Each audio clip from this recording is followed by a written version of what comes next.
adductor, abductor, leg extension, hack squat. Yes, YouTube, I'm back.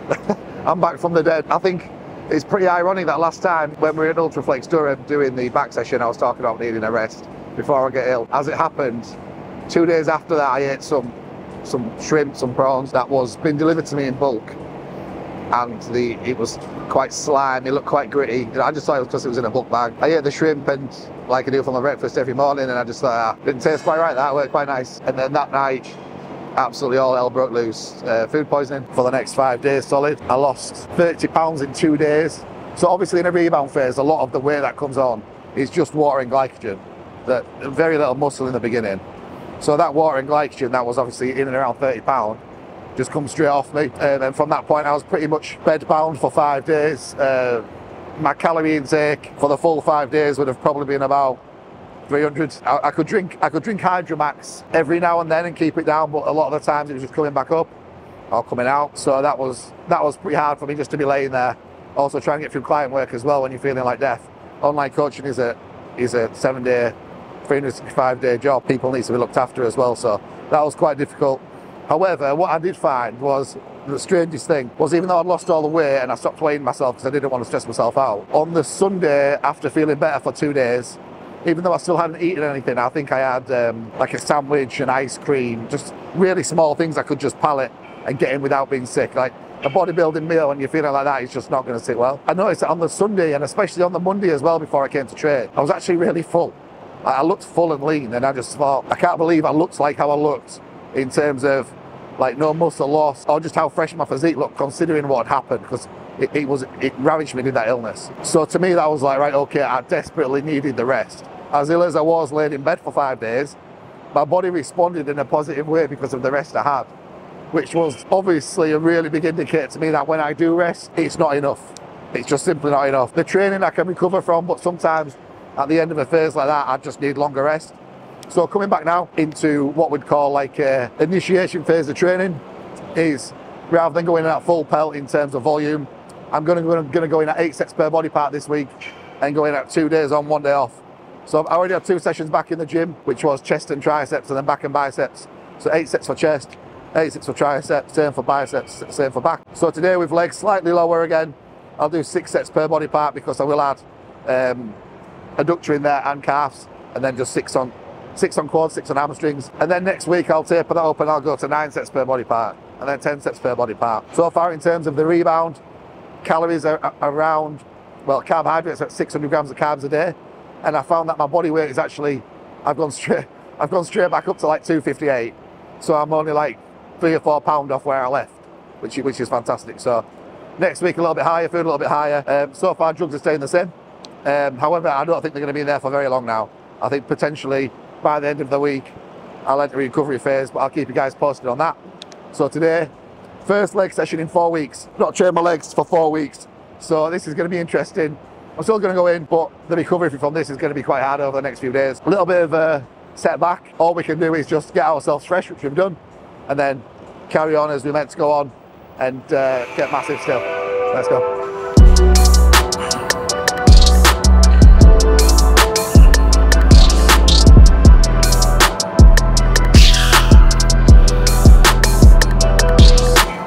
So we're squeezing it, we're not throwing it, letting it stretch, steady. It's very easy to do this, but we're slow squeeze.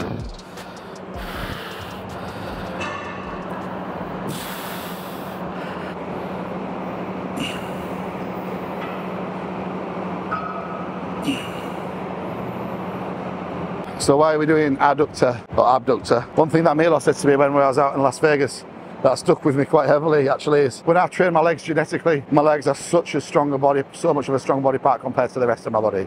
They grow very fast and they've always outshone the rest of my body. And not that I resent my legs for that, but the feedback is like, oh, legs are fantastic, everything else needs to be better.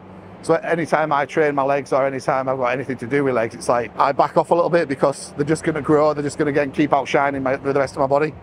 But Milos's philosophy there was, you have something that can potentially be phenomenal all the time, so why not make them as freaky as possible? So why not train your side leg a little bit more? Why not get more detail out of the leg a little bit more?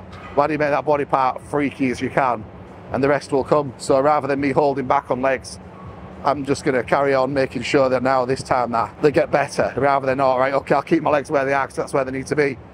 They don't necessarily have to be bigger, but just make sure that the details in the full leg, side leg, the glute, the hamstring drop is just a lot better than it has been. So that's what we're looking to do this year, rather than go all out mass. I've got no doubt my legs could be huge, but again, it's not something that's going to line up with the category I need. Well, saying that, actually, the guys are pretty big in classic now, but it's not going to line up with my physique to be balanced in the category I need. So I do need some more glute, which I can get. So we're going to be hitting a lot of adductor, abductor, some RDLs as well, dumbbell RDLs today to hit more hamstring, a little bit of glute tie in there as well. Doing the single leg press as well with a slightly higher foot placement, which I'll explain about when we get onto that. But generally, just getting the freakiest legs possible this year is something that I'm going to do. So that's basically that spiel there. Oh.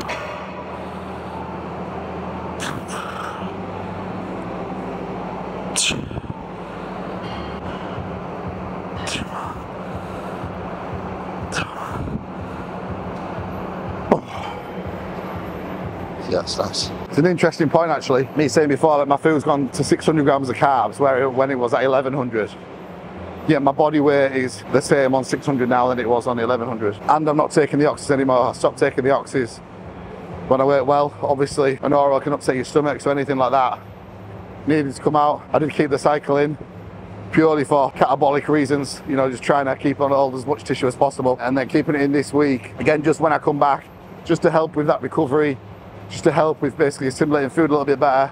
But again, the cycle at the same time, it isn't going to be something that's going to help digestion. So being able to take that out at the end of the week, when my body's just had a little bit of a helping hand through this week, going down to what would be a 200 milligram a test per week, is what it will be, and just run that. Insulin will stay in, growth hormone's not going to go in yet. Again, I'm still quite sensitive, so that's all that'll be ran, and that's generally what I'll bridge the cycles with, and I'll do that. It depends on how long my off season was going to be.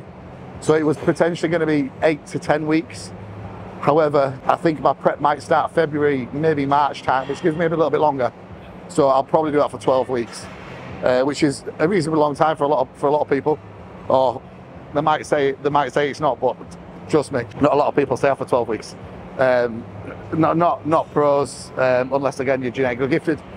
So well, after the cycle and the length of prep I've had, it's definitely something that's needed. Again, like I said, I don't mind to be aggressive in stages, but it does mean that at some point you have to take the necessary steps moving forward and then just back off from that. Make sure you're healthy. My blood pressure and everything's fine. All health markers are in good place, but just to be sure, you know, there's longevity in this game, especially if I'm going to be competing for another 8 to 10 years, hopefully. I'm not in a wheelchair by then.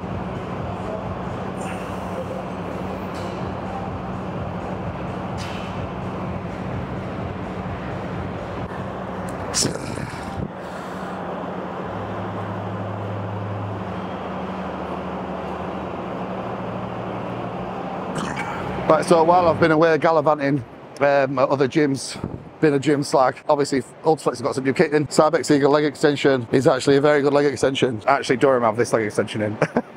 So it's what I've been using anyway, which is nice. Yeah, so I'm going to do 2 working sets of quads on here. I'll do a couple of sets of building up, like I mentioned before. Today I'm just trying to get blood in the legs. Regardless of what I do today, my legs will be so sore for the next few days, just after not training them for so long. And again, it's that recovery aspect. And I don't want to sound like that guy, because I aren't the guy to be like, oh, I need to recover. But when you've had an illness, or when you've been so sick, your body's gone through such turmoil, it's so important that you just give yourself a chance to be right. So I feel like at the minute over the last few weeks, and obviously you guys have been here with me, that I'm saying, oh, I'm going to go next week. Oh, I'm going to go next week. I just need a week. And it's the same again, and it's pissing me off, because I just want to go. But at the same time, you have to. There's times to go in, just close your eyes and fucking go for it. And there's also times to be sensible, which is now, unfortunately. But once I've got this week out of the way, fully recovered, feels going in nicely, touch wood, my digestion is actually pretty good, which was the main concern, if I could digest food or not. There's no seafood in my diet anymore. I've completely took all seafood out, which after like 3 years of just eating seafood and red meat, it is a little bit of a shock because I don't like chicken. So I'm trying my best to try and find ways to eat chicken, or just foods that sit well. But that'll be probably another episode in terms of how I've done that. And also what you may be thinking as well is, you know, where are these changes coming from? Is Milos making the changes? And the answer is no. So at this point, I spoke to Milos, told him I was ill, told him I weren't well, and I said basically, once I'm sorted and once I'm right, then obviously I'll get back in touch with Milos there. But for now, there's nothing that can be done apart from we just wait up until this recovery phase is out of the way. I know how to train, I know how to eat, I know exactly what I need to be doing, and then I'll speak to Milos after that. But for now, everything's just been done by myself, hence the reason why I'm going to just pull this a little bit earlier, get myself in a good position, and then get myself back to training as hard as I possibly can, just in case you were wondering. Oh no, actually it's different. It's different, this. I think Durham must have the other one, because this normally just slides. I don't like the fact that you get to set this on your own, because it's going to be different every time, or slightly different, if it's not going to be locked into a hole.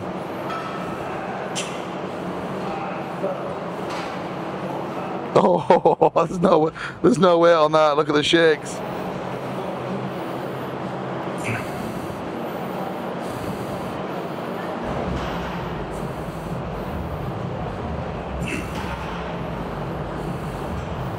Still a little bit of muscle left on there. Also, you may have realised, you noticed some new merchandise dropping, which will be this weekend. It'd have already dropped by the time this is out. But we've just got the 3 or 4 different designs. So we've got this. This is just a t-shirt I've cut, or the manufacturer's cut.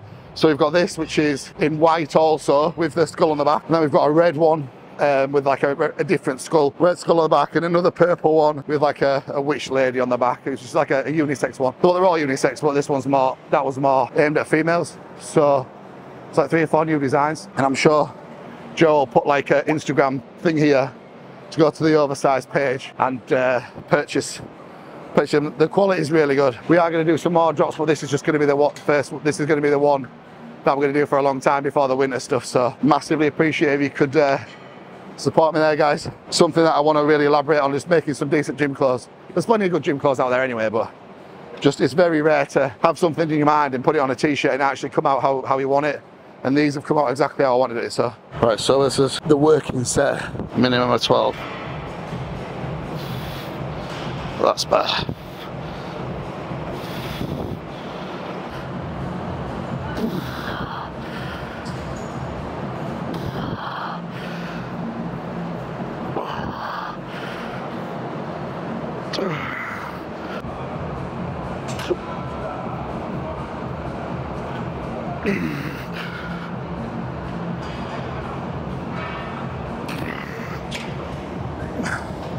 That felt better, a bit more weight on it, that bit further away. Do everything in 20s, ideally. I feel like if you can get very strong, at 15 to 20s, the muscle will be just fucking so good. In terms of the quality of it, I just feel like sometimes when people are doing 3s, 4s, 6s, apart from the massive risk of injury, I just think the muscle looks different. I think over a period of years it's very dense, which is great, but I think up until then it's almost like empty muscle. You don't get that fullness and roundness that you get with like a higher volume strength, if that makes sense. Anecdotally, I see that anyway. I mean, if there's any evidence behind that, I'm not sure. Obviously sarcoplasmic training and the membrane around the cell and things like that being swollen, and one of the questions actually was, because I put some questions on my Instagram by Jay, I think his surname's Ute, Jay Ute, IFBB Pro, he's got a great physique, go and check him out, was, do I progress strength through off season in a high volume setting? And the answer to that is yes, technically. I'm not coming in every session and thinking, right, last week I got 58 on here and I'm going to get 62. I'm going to come in and then when I hit the 58 and I think, that felt pretty easy, I got through that set quite comfortably, I controlled it well, I connected with the muscle, and even though I put everything to the set, and I think now I'm in a position where I can potentially go further, then I'll put the weight up. I don't come in with a purpose to progressive overload, to lift heavier. I literally get better at the set in the manner that I'm doing it, and when it becomes easy, which it will, then I progress it. And then so you'll find over a period of your off season, you're not going to be monumentally stronger in terms of maybe 2 plates on a lift, but you're going to be lifting that extra 20 kilos, say for example, with so much more precision and the same amount of tension going through the muscle, obviously just with more load. And I think that that's a massive takeaway, where people go from lifting this much to this much, and the space in between is just avoid you missing these small progressions out, which are ultimately what is building the muscle.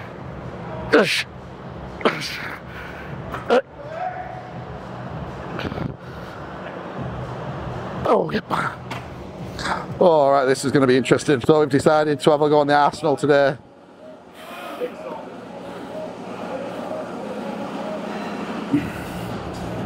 Three plates.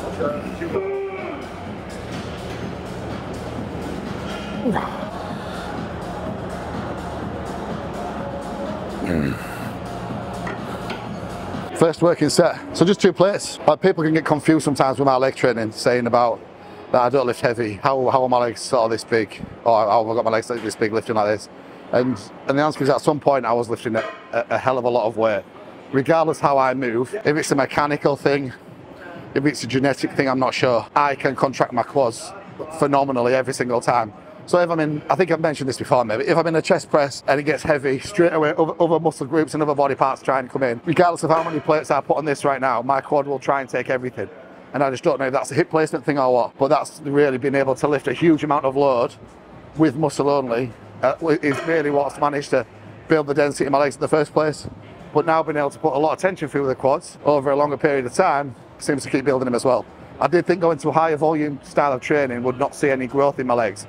However, they would just keep growing. So that's a good indication to me from a confidence standpoint that this does grow muscle really well. It's obviously clear to see, but just in case I was ever doubtful of the situation, when my legs started growing doing this sort of training, it just put me at ease really. So just 10 to 12, sorry 12 to 15, 10 to 12, fucking hell. I'll have fucking logbook out in a minute.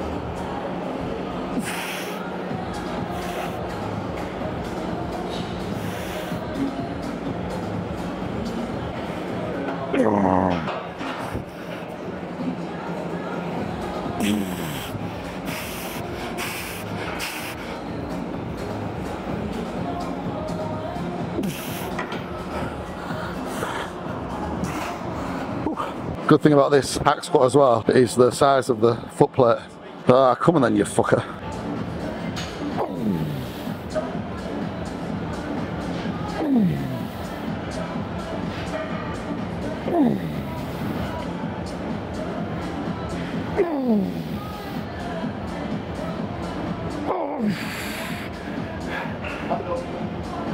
That's one more. One.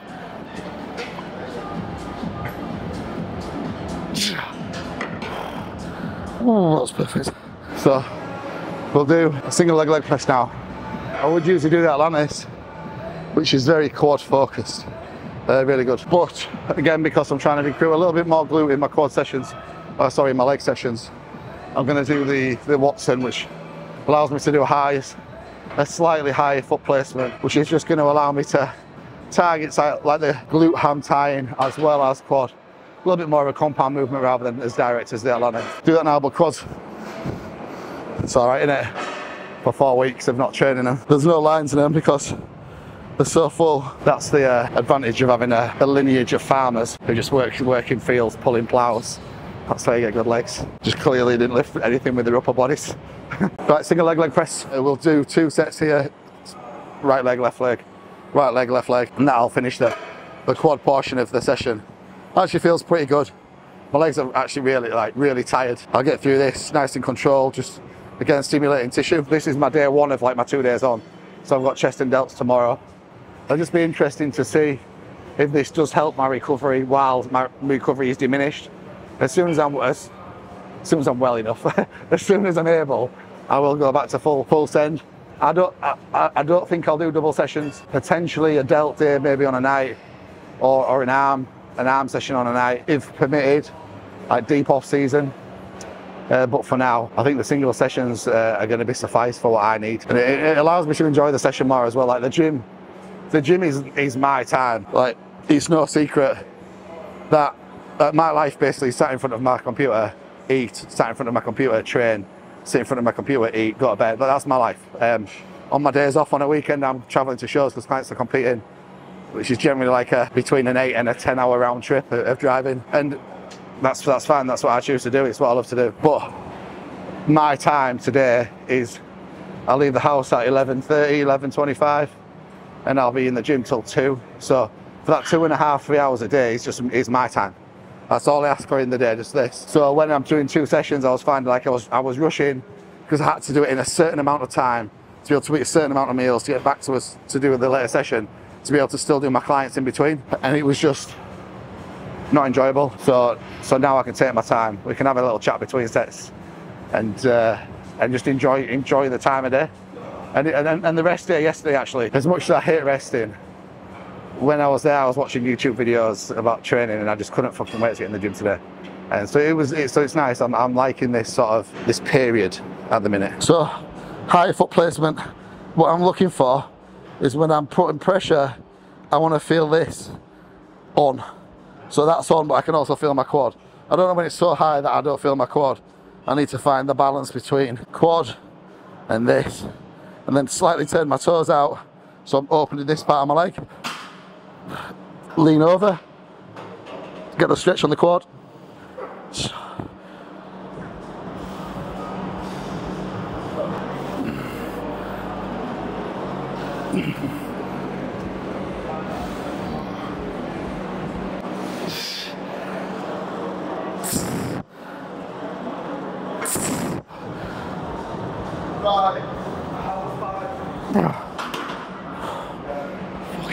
Well, that feels nice in a disgusting way. Right, hamstrings, lying leg curl to start. I always think it's better to start with a lying leg curl. I'm sure I've said this before. Just because your hamstrings can be more compromised, you can use your glutes more in this position. So it's always good to start this when you're stronger. My hamstrings have been so tight.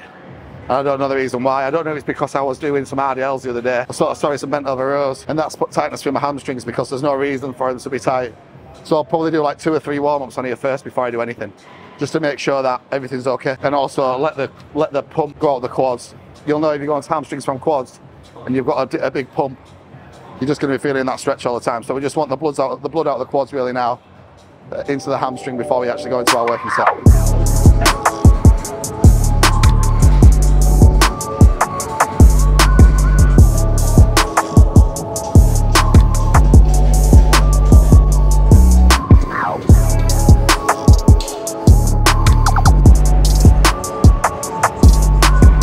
Shock to the system that there's just nothing like training legs. I think legs definitely separate the men from the boys. I think there are people who have genetically gifted legs from the outset, people who have big legs from the outset.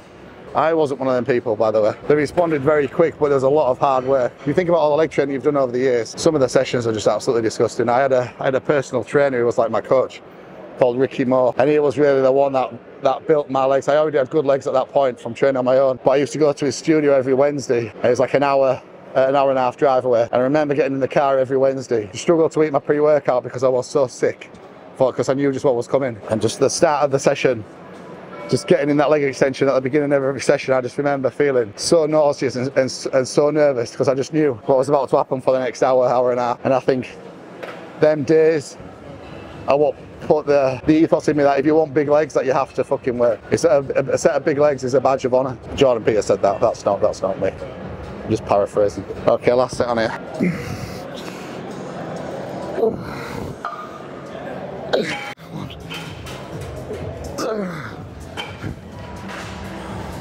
I haven't done a dumbbell RDL for fucking years. However, I shall talk to you like an expert in how to dumbbell RDL, just like everybody else on Instagram. So my primary focus here is as I'm coming down, I call it seating into your hamstrings. So I'm not bending down at all. I'm literally trying to push these dumbbells down the side of my legs and force my hips back. So right now my hamstrings are like proper switched on, and when they're switched on, I just keep the load on them, and I keep it there, keep it there, keep it there, to the point where I'm gonna bend. So I'm there, that's that, and then as I come up, push my hips forward, but no, I'm not driving forward. I'm just slightly forcing them forward, and I'm straight back down, forcing this down and back to get the stretch.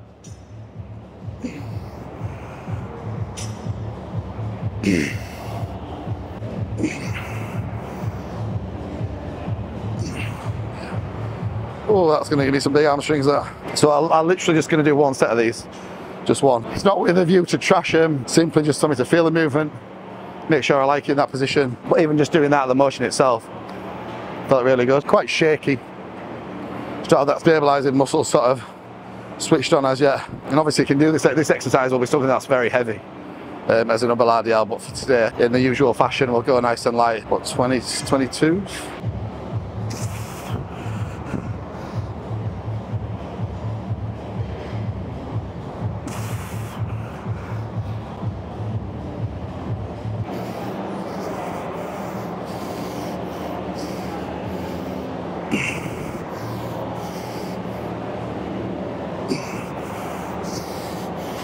So we'll do seated hamstring curl now, which is really good to finish on. Nice and locked in, get the hamstring in the lengthened, hamstring in the short. See, this pad's a bit soft. I prefer that to be. I'm a right whinging bastard, aren't I? Right, 2 sets, 15 to 20 reps, squeezes, full contraction on the hamstring, and then some calves.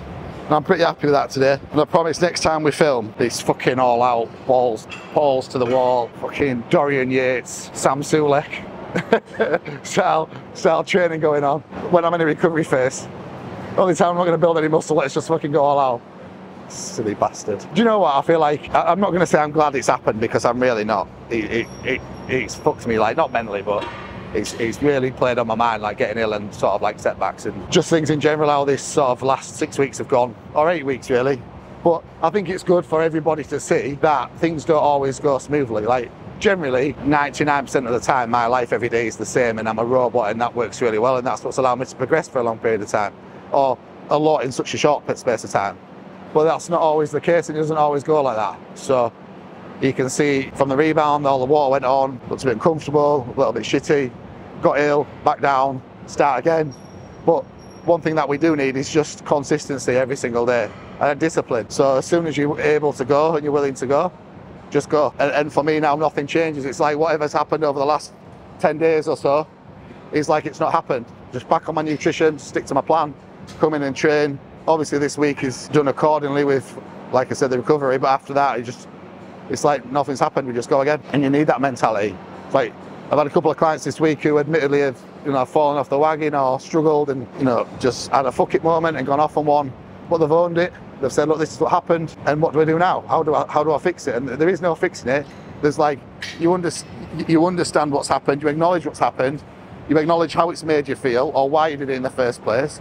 We make sure we fix the things so it doesn't happen again, and we just fucking move on. The goal is the same. Still in front of you. We don't look back, we keep moving forward. So, same with me, accept it for what it is, and then fucking move on.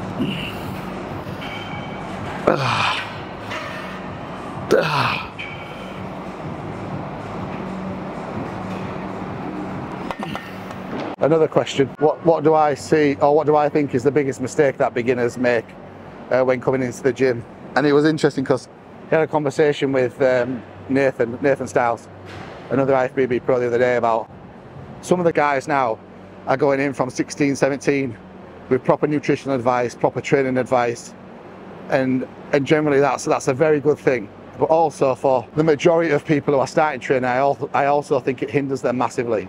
I think we're in a time where the information accessible is just far too much for people to handle in terms of what you should do and what you shouldn't do. And I feel like people who start to train are almost told not to train hard. And I think this is something that we never used to have. Like bodybuilding to me used to be like a meathead thing. If you were like a bit of a bad lad or you were in prison or something like that, like people used to do bodybuilding then. Whereas the narrative's changed slightly to, I don't want to call them geeks or geeky people, but people who are just generally not really inept for bodybuilding. And now the two communities have merged.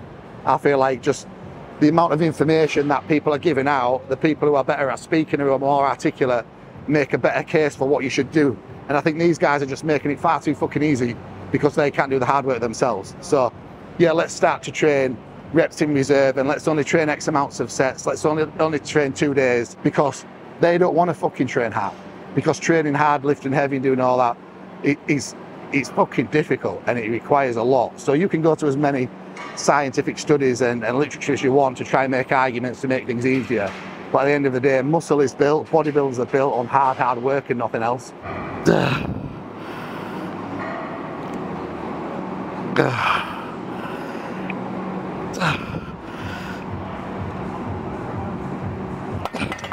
So I think we should wrap it there. So 30 pounds lost, 28 pounds gained. First leg session in 4 weeks. It doesn't look great, does it, lads and ladies? So really from here, literally like I said, we get this week out of the way. I'll start to go in my recovery phase from next week, which will just be 200 milligram of test and anthe a week. And I'll just pull that down to the injection frequency at 2. So Monday, Thursday, Tuesday, Friday, whatever it lands on. I am a fan of frequent injections, everyday injections. But I also feel like when you can get away with doing it less and you can manage to keep some sort of homeostasis through the ester that you're using, obviously you're giving your muscles a break from, scar tissue and things like that. So that's what I'll do. Like I said, there'll be no growth hormone in. Mainly at the minute it's 15 and 15. I may even pull that down slightly to 10 and 10, depending on how things are going. We'll just go through this phase. I'll talk about how I'm going to navigate the phase. And really for me, nothing's going to change. Food shouldn't really have to go down. It would have potentially had to go down if I was still at 1100 carb, but I'm pretty much half that now. I foresee my foods maybe to be sat at 750 quite comfortably, me keeping good body composition. And then yeah, from there it's a case of just going along this off season together, like in a journey, like picking what shows I'm going to do. And then I really want to show the full thing from now to the start of prep and through the next prep, because I do believe I can grow a considerable amount from now up until the next 6 months.